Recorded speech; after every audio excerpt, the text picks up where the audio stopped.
On va se concentrer un petit peu sur le premier thème, donc le match PSG-Lens qui avait lieu hier soir au stade Félix Bollaert.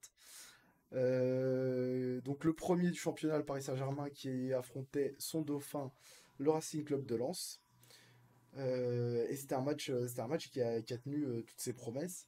Euh, Première chose, bon, ça tombe, c'est juste un petit peu dommage que ce match arrive juste après la Coupe du Monde, dans cette nouvelle version du Boxing Day à la française, parce que forcément le Paris Saint-Germain est pas à 100%. Alors je trouve pas d'excuses aux Parisiens, mais néanmoins il faut tenir compte des absences, du fait que c'est un match qui est post-Coupe du Monde, où le Paris Saint-Germain avait beaucoup plus de joueurs engagés que les Lensois qui ont eu beaucoup plus de temps pour se préparer. Toutefois, bon, ça n'enlève rien à la performance des Lensois. Mais bon, c'est juste un tout petit peu dommage que ce match tombe juste après la Coupe du Monde parce qu'il y a beaucoup, beaucoup d'absences côté parisien. Et c'est dommage. J'aurais bien aimé voir ces deux équipes d'ici 2-3 semaines quand les choses vont revenir à peu près à la normale, et côté parisien et côté lensois. Avant toute chose, donc des petits points. Donc je vous ai dit, hein, on va parler d'abord principalement du Paris Saint-Germain. Parce qu'ensuite, on va faire une deuxième partie sur Racing Club de Lens. Mais on va commencer un petit peu avec le schéma tactique qui a été mis en place par les deux équipes. Donc pour les Parisiens, depuis deux matchs, donc depuis le retour de cette Coupe du Monde, on est sur un 4-4-2 losange. Alors c'est une formation qui fonctionnait bien à la fin des années 92, début 2000. C'est vrai que c'est assez rare de voir des équipes évoluer comme ça. Donc losange, hein, c'est lié à ce milieu de terrain là qui est en carré, en losange, avec un numéro 6 en sentinelle, un vrai numéro 10 derrière deux attaquants, et puis deux milieux relayeurs, comme dans le 4-3-3 habituel. La seule différence, voilà, donc c'est le positionnement d'un vrai numéro 10. C'est ce qui est mis en place depuis deux matchs par Galtier. Ça a dû être travaillé pendant la trêve. Pour l'instant, en termes de performance, que ce soit contre Strasbourg ou contre Lens, on peut pas dire qu'il y ait une réussite phénoménale dans ce schéma. Euh, c'est peut-être aussi pour mettre un petit peu plus à l'aise Kylian Mbappé. On se rappelle qu'il y a eu tout ce débat sur le fait qu'il jouait seul en pointe et que ça lui plaisait pas vraiment. Le fait d'être à deux, ça doit normalement lui libérer plus d'espace, et ça doit lui permettre d'évoluer un petit peu plus sur le côté gauche comme il l'a fait en équipe de France pendant toute la Coupe du Monde. Donc voilà, c'est un schéma qui est mis en place. J'ai pas encore la certitude qu'il va être maintenu pendant très longtemps.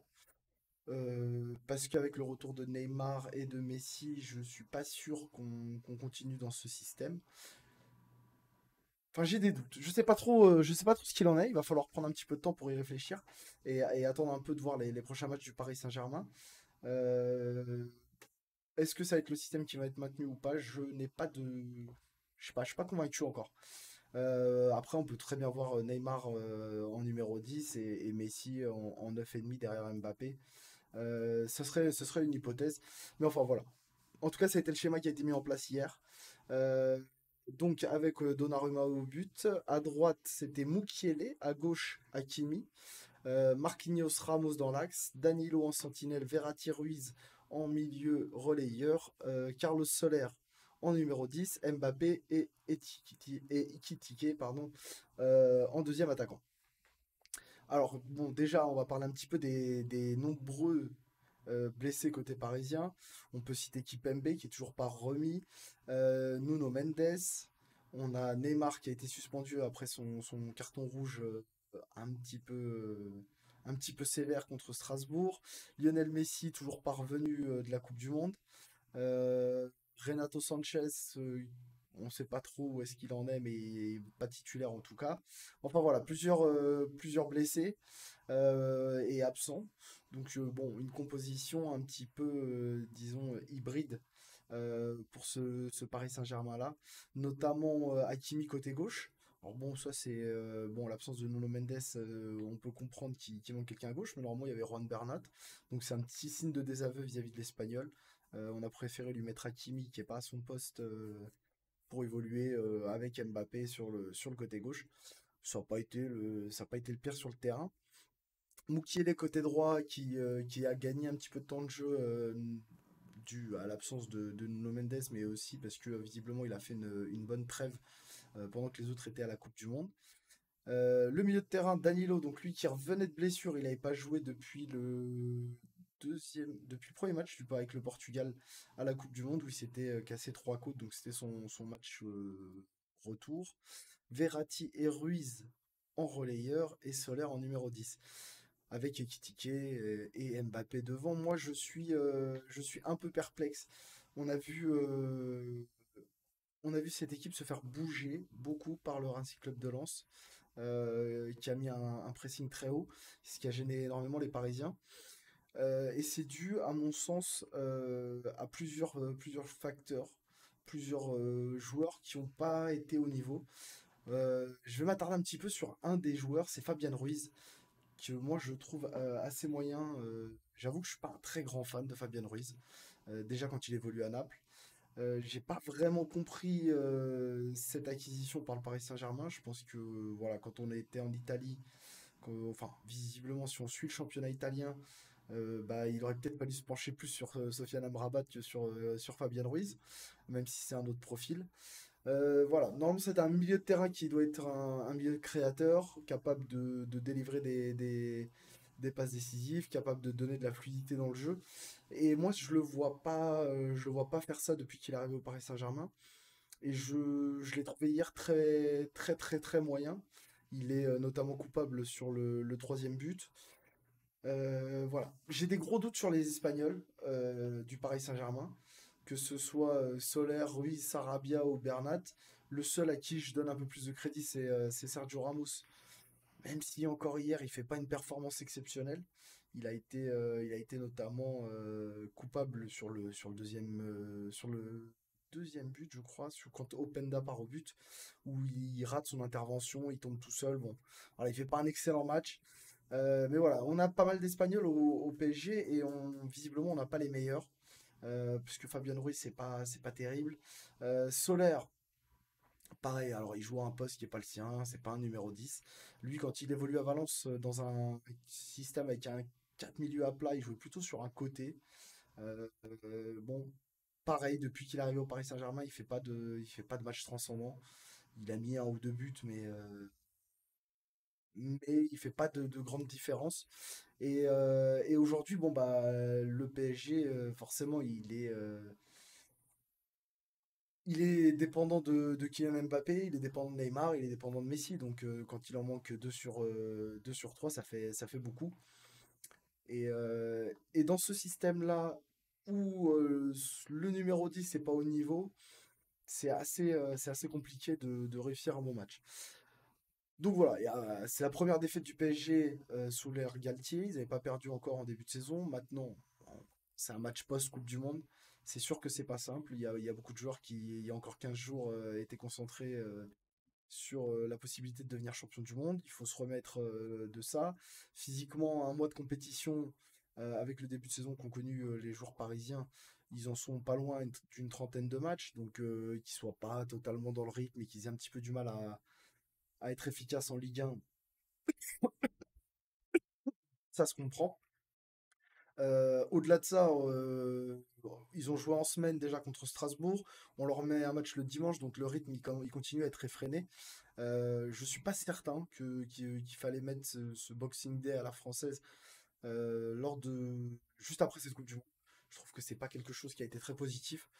Et puis quand on sait que les joueurs commencent à être fatigués, je pense que c'est pas extraordinaire.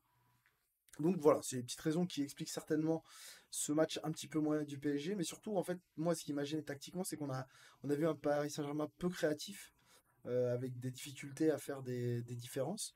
On a vu une défense très fébrile, que ce soit l'axe avec Marquinhos Ramos, qui ont été bougés par les Lensois, qui ont été gênés par Openda, et puis le Paris Saint-Germain qui retombe un petit peu dans ses travers aussi de vouloir ressortir très simplement. Ça leur a coûté un but et ça les a mis en difficulté à plusieurs reprises. Voilà, j'ai fait une petite vidéo d'ailleurs si vous voulez aller la voir. N'hésitez pas, c'est sur les dangers du tiki-taka en défense, de vouloir ressortir propre à tout prix. Et c'est voilà, on l'a vu un petit peu hier. Voilà, le PSG l'a fait, ça s'est mal passé. Des fois, je pense qu'il vaut mieux mettre un grand dégagement vers l'avant et se libérer un petit peu de la pression plutôt que d'essayer de ressortir quoi qu'il arrive proprement en prenant peut-être beaucoup trop de risques. Qu'est-ce que je peux vous dire d'autre? Oui, donc je vous ai dit peu de créativité. Les Parisiens, bah, ils ont réussi à passer un petit peu sur les côtés, mais le problème c'est que les Lensois, c'est une équipe qui est très puissante défensivement, surtout dans l'axe.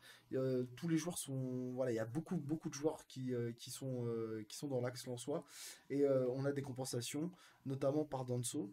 Et du coup, même quand on arrive à passer sur les côtés, côté parisien, le centre en retrait, il est difficile à trouver. Le joueur libre dans la surface, en tout cas, est difficile à trouver. Salut, Real Toumami. Parce que les Lensois sont bien en place et parce qu'ils défendent intelligemment. Donc voilà, pas de une créativité qui a été moyenne. Et puis, bon, bah, quand il n'y a pas ni Neymar ni Messi, bah, l'arme numéro un du Paris Saint-Germain, c'est Mbappé. Et hier, bah, voilà, on a vu qu'il y avait un espèce de plan anti-Mbappé, un petit peu comme on fait les Anglais. C'est-à-dire que dès qu'il a le ballon, il y a deux trois joueurs dessus et on lui laisse très peu d'espace. Et ça a bien fonctionné côté Lensois, puisque il a eu d'occasions de briller. Il a essayé de frapper, mais il a toujours été contré parce qu'il y a beaucoup de monde devant lui et parce il est pris très rapidement au marquage. Voilà. Donc ces Parisiens, c'est pas un très gros match. Il n'y a pas péril dans la demeure, hein. Il y a toujours 4 points d'avance. C'est, il y a plein d'explications que je vous ai données, le match post-Coupe du Monde, le fait qu'il y ait beaucoup d'absences. Mais, euh, mais c'est pas anodin quand même. Perdre contre son dauphin, c'est montrer aussi qu'il y a quelques faiblesses. Et on se rappelle qu'on est à peine un mois et 15 jours, puisque ce sera le 14 février le match contre le Bayern de Munich. Donc il va falloir que la machine se remette en route assez rapidement et qu'on retrouve un équilibre un peu plus présent côté parisien si, s'ils veulent exister au niveau de la Ligue des Champions.